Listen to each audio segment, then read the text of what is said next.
Hello and welcome to Raising Readers, a virtual parent workshop provided by the Children's Tree Montessori School. My name is Miss Lena and I am an elementary teacher here.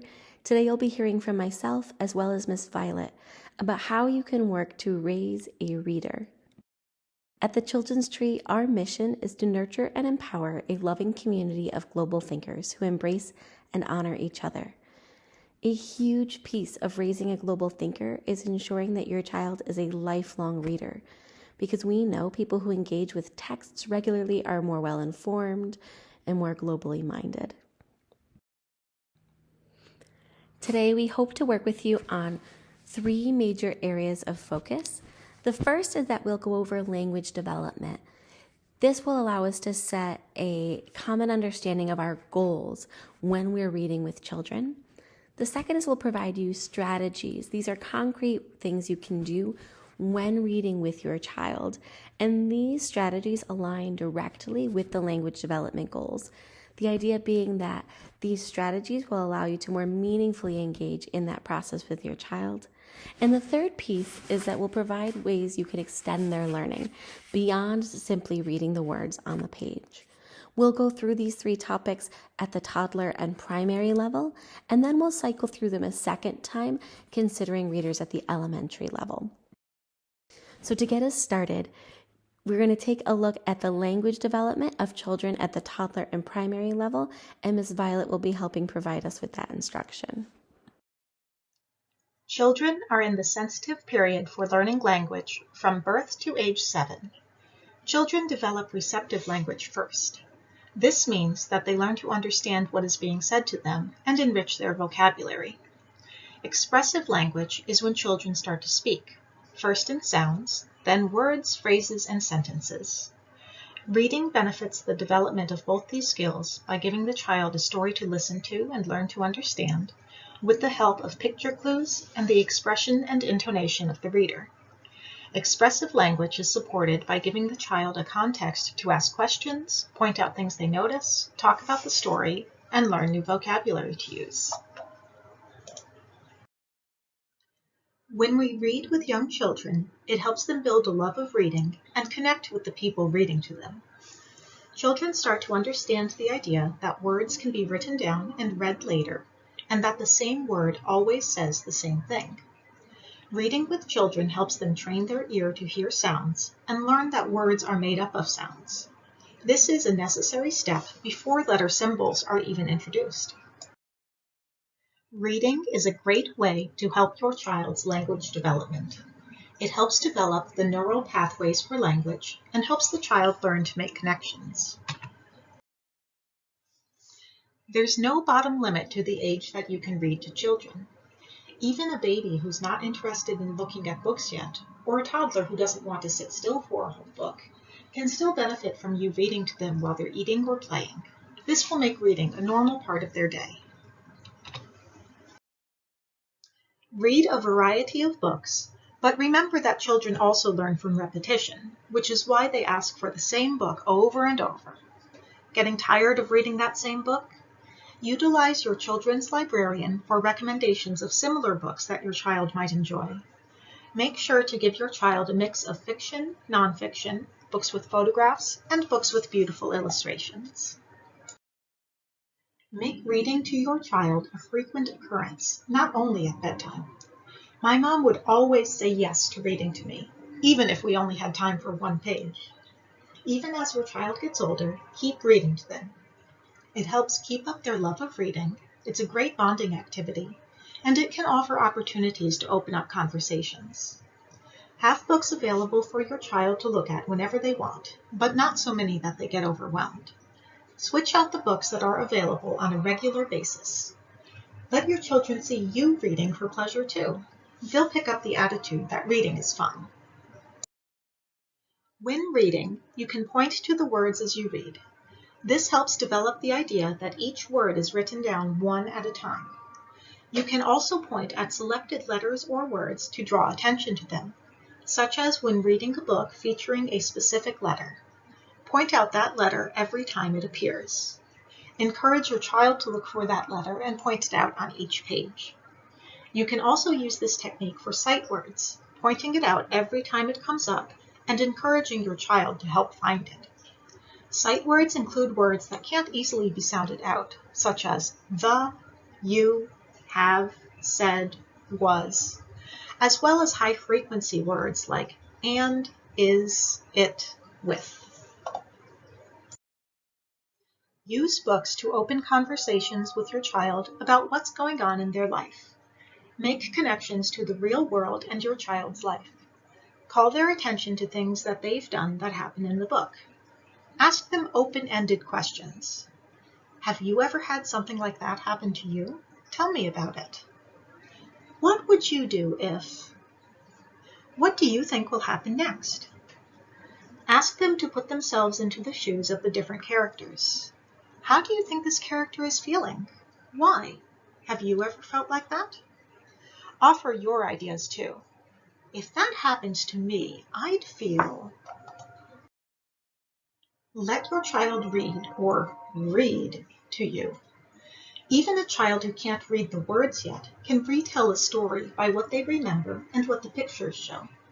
There's no need to correct them, just enjoy their story, and you can always ask for a turn to read the book after them. They can also read to siblings, pets, stuffed animals, grandma and grandpa, anyone. It allows the child to get more involved with the book and the reading process. There's a lot that you can do with your child at home to support their learning to read. In addition to reading books with your child, you can engage your child in many letter and sound games. These games are a playful way to lay the groundwork for learning letter sounds. In Montessori, when we teach letters, we teach the sounds first. Use the short vowel sounds. A, I, a. This lets children jump right into sounding out words without having to translate from names. Be careful to say just the sound without anything added, such as b, not ba, r, not ra, not ma. When the child solidly knows the sounds, they can be taught the names, though they often just pick them up environmentally. I Spy can be played with small objects such as toys, household items, or things in the environment. Players take turns saying, I spy with my little eye something that begins with the sound. Make sure to say the sound and not the letter name, as this is training the ear to isolate sounds within a word. As the child becomes comfortable with beginning sounds, try challenging them with ending sounds and then middle sounds. This is also a great card trip game. Try thinking of a category, such as animals, and say, I'm thinking of an animal that begins with the sound. I Spy can also be used with objects or pictures to introduce new vocabulary, especially for very young children, or for teaching words in a foreign language. Letter of the day. Choose a letter to focus on.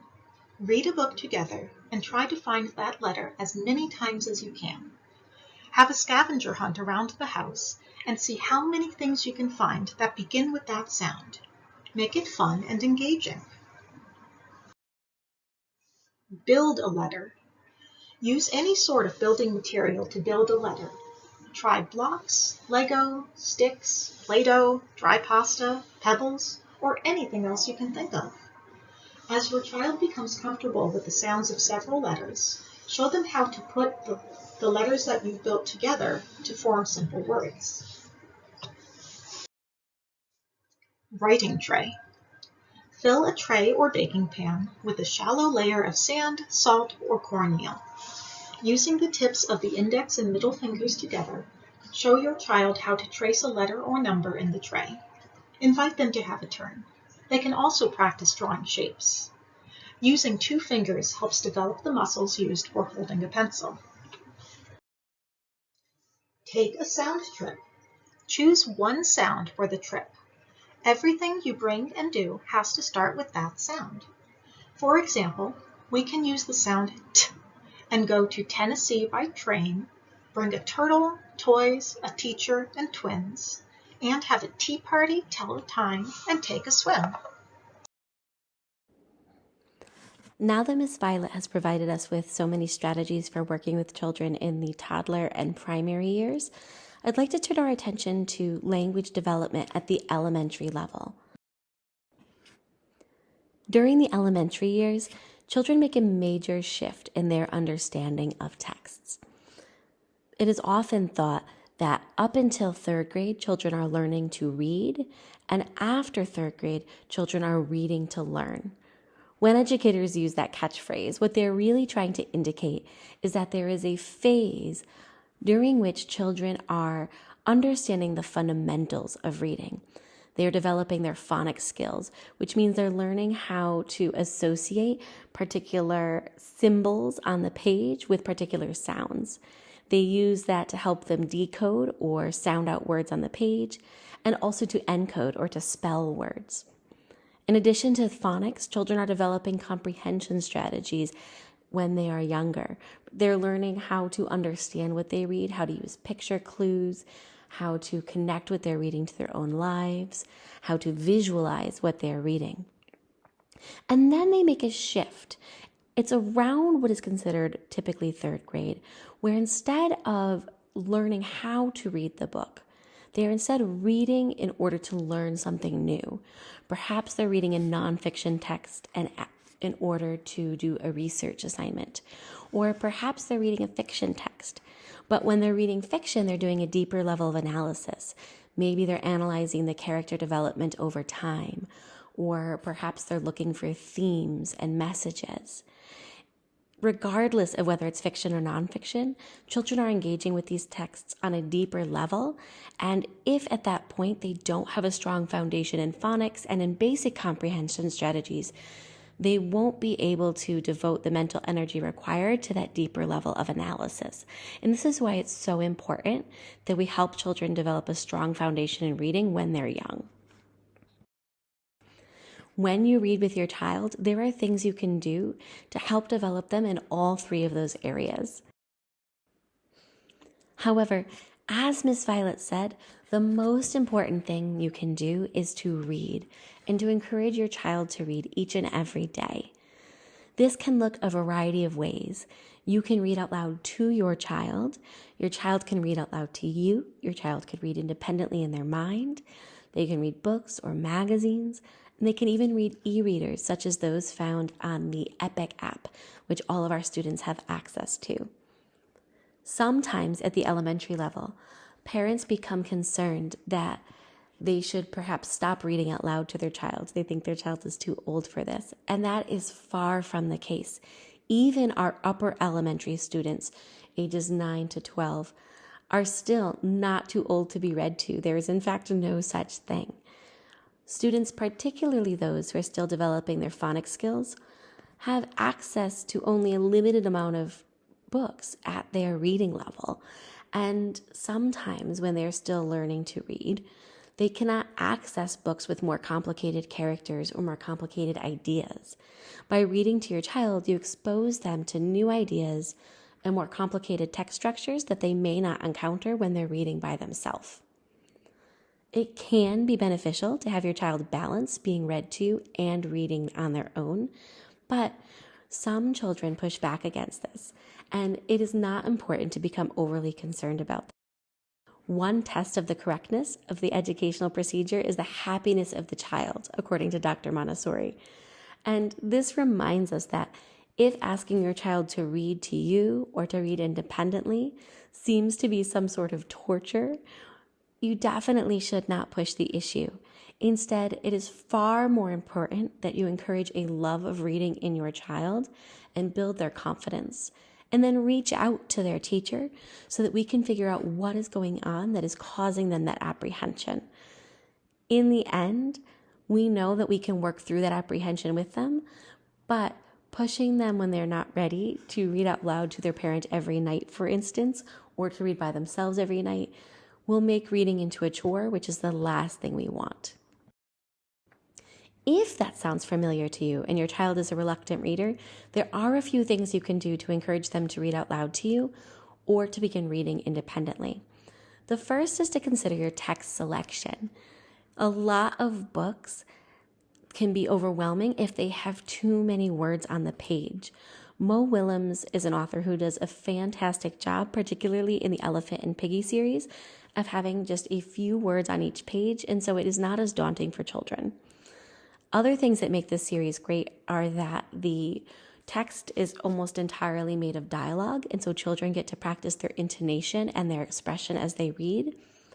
And finally, this book in particular, We Are in a Book, breaks the fourth wall.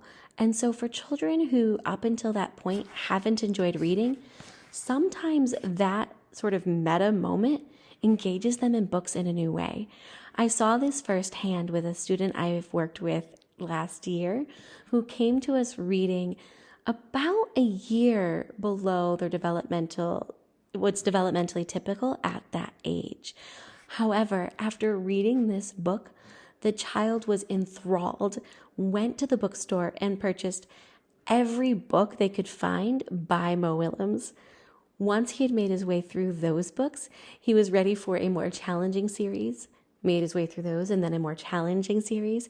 And now he is reading, in fact, a year above what is typical at his age. Another set of texts that can be really engaging for reluctant readers are the Acorn texts from Scholastic. There are a number of series within this set, including the Fairylight Friends, Foxtales, Frog and Dog books, and these books are wonderful for a couple of reasons. First, like those by Mo Willems, they have simple pages that rely a lot on dialogue. The second thing that's really wonderful about these books is that they're set up like chapter books. And so sometimes there are children who are reluctant readers because they want to read books that are far beyond what they're ready to read independently. Perhaps they are read to really regularly at home, and when they're read to, they listen to chapter books. And so they're frustrated when they read by themselves and can only access simple texts. These books help solve that and engage children in really exciting stories that feel more mature because they look like a chapter book, but which are still accessible to our younger readers.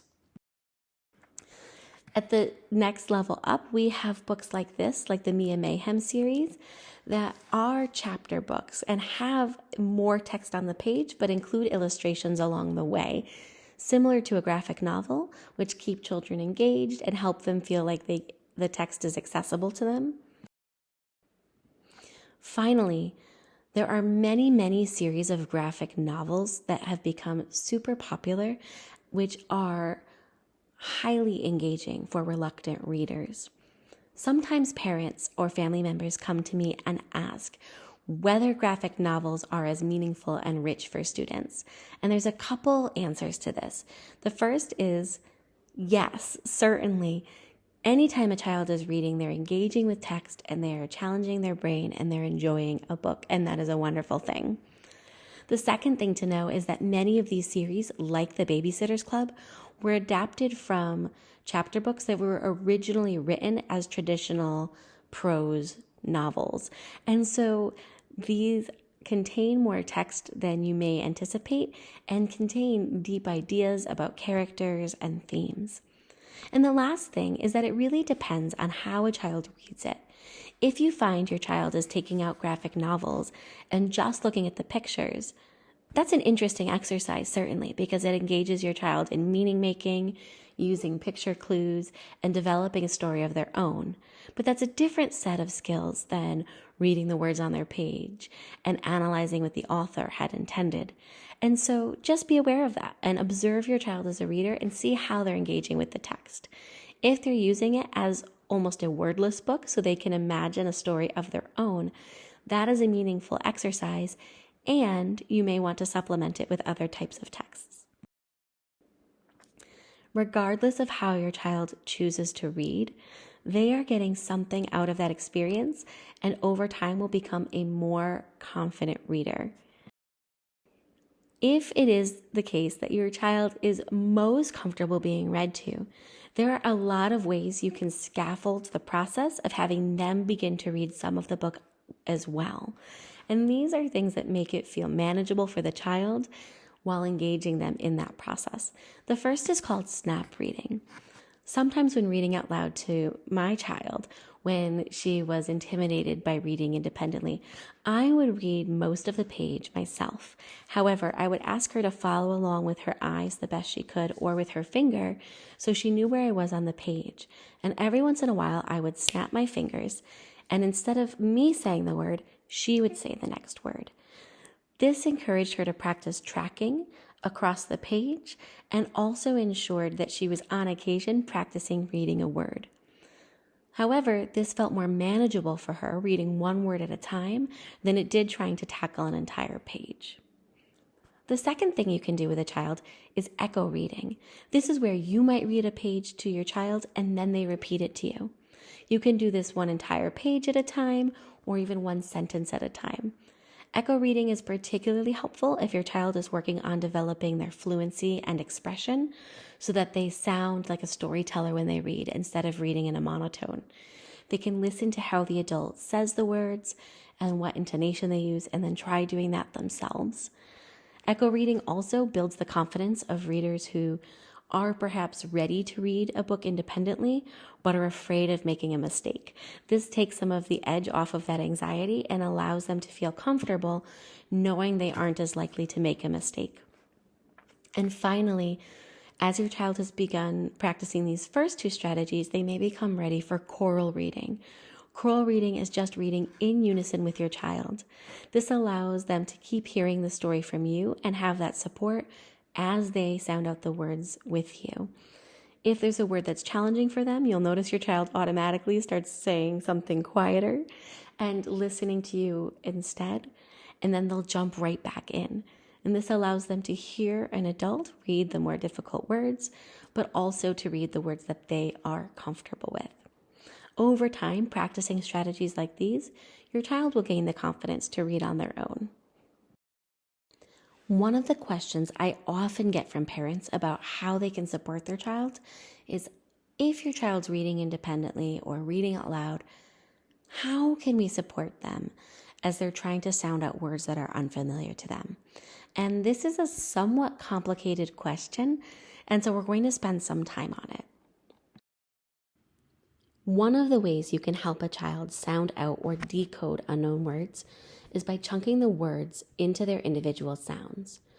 For instance, if you're reading this page of the book Clifford and it says, "That was a mistake," you can help your child with the word "that" by covering everything except for the initial sound. In this particular word, the initial sound is made up of two letters, TH, which work together to make one sound. When I cover the word, you can use a piece of paper or anything you have lying around, but I find it easiest in a spur of the moment to react by just using my thumb to cover the rest of the word. When you do that, your child will instinctively say the first sound if it's one they're familiar with. So they'll say the. From there, you can decide if you want to uncover just the next sound, or if you get the impression that that first piece was the area of difficulty, you can uncover the entire rest of the word. The, at, that. By chunking the word into sounds, you help your child see the meaningful pieces that they're learning at school so that they can sound out each part and then put those sounds back together into a word. Sometimes when working with a longer word or with a more advanced reader, you might decide to chunk the word into syllables instead of individual sounds. For example, when you see the word mistake, if a child panics, it might not be that they don't know the sounds, but instead be that it is a longer word and that's making them nervous. In this instance, you can cover up the second syllable, so all they see is miss, and then uncover the second syllable so they can see take. This provides them, again, the support they need to apply the skills they've learned in class and sound out the word. All of that is well and good, but you might be wondering, what skills have they learned in class? And that is where our phonics progression comes into play. At our school, we use the Washika Phonics program, which is a Montessori-aligned, very detailed phonics progression that takes children from learning their simple 3-letter words that have a consonant and then a vowel and then a consonant, all the way through advanced multi-syllable words. While there is no expectation at all that you memorize this progression, I want to share it with you because it may provide you some insight as you work with your child. So, for example, if your child is at the red level, they're working on 3-letter words that isolate a short vowel sound, words like mat and pin. This information can be helpful because if they start to hesitate at a word like this, you might challenge them to work through it by chunking the word into sounds. However, if the word is more complicated than this, chunking the words into sounds will not help because they may not actually know what to do with those sounds yet, and so they may need more support in that instance. At the orange level, children learn blends like ST. Blends are 2 letters typically that, as the name suggests, blend together. And even though they have their own isolated sounds, it can be hard to separate them from one another in context. So in the words stop and best, there is a S and a T, but it's hard to hear the S and T separate from one another. And so young readers and early readers often struggle with that until they're taught it explicitly. At the yellow level, children learn digraphs. These are 2 or 3 letters that work together to make a completely new sound, like CH, TH, and SH. So they use these to sound out words like chip. And in the word shrimp, children encounter a digraph, SH, and have to remember what they learned about blends to sound out the MP at the end, shrimp. And you can see that P is really hard to hear if you're not used to listening for it. At the green level, children learn what are sometimes called welded or glued sounds. These end with NK or NG. And the reason children have to be taught these explicitly is because they don't work typically. If I were to sound out the word bank using what they learned at the red level, I would say b, a, n, k, b, a, n, k, bank. But that's not how we say it. We say bank. If you try to say bank, it feels funny in your mouth. It's not comfortable. And so that's why we've changed these sounds and we say bank or sing.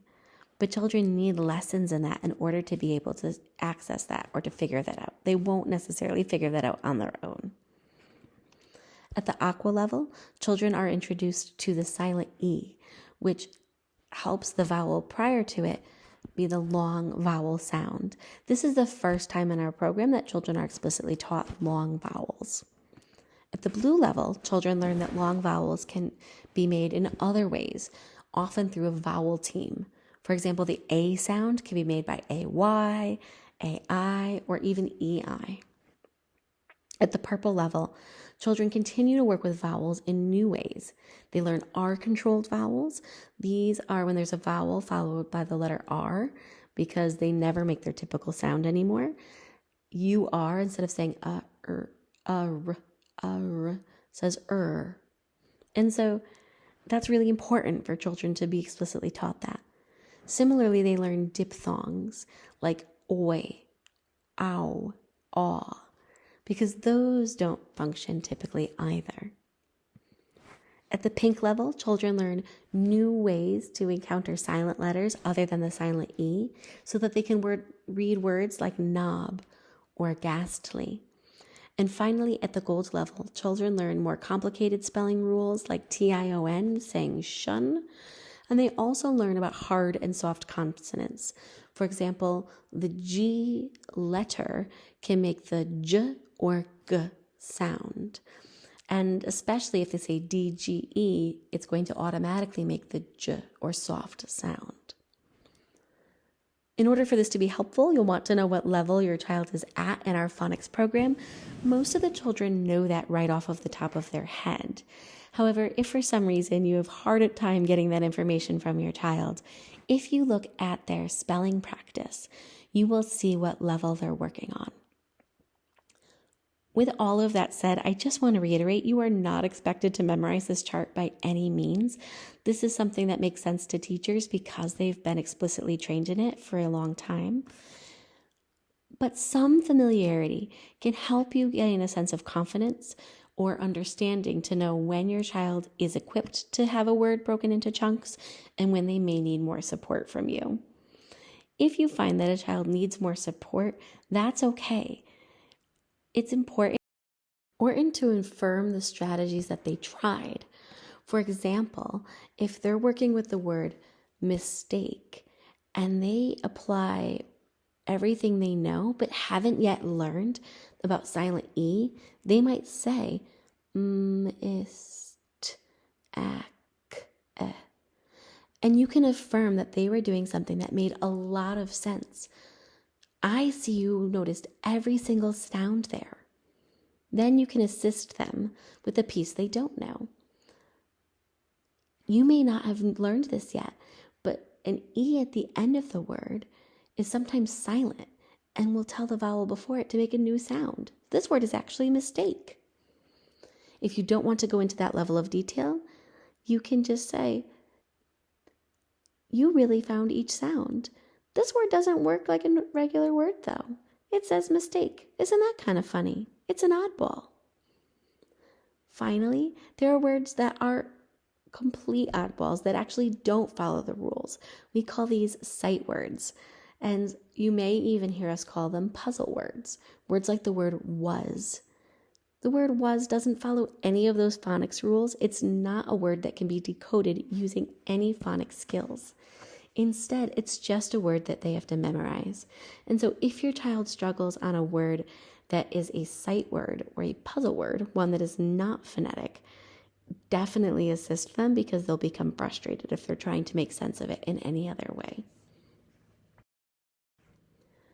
Related to this question about should you help your child and how can you help your child sound out words is another question I often get, which is, should I correct my child's mistakes? And really, the answer, which isn't very satisfying, is it depends.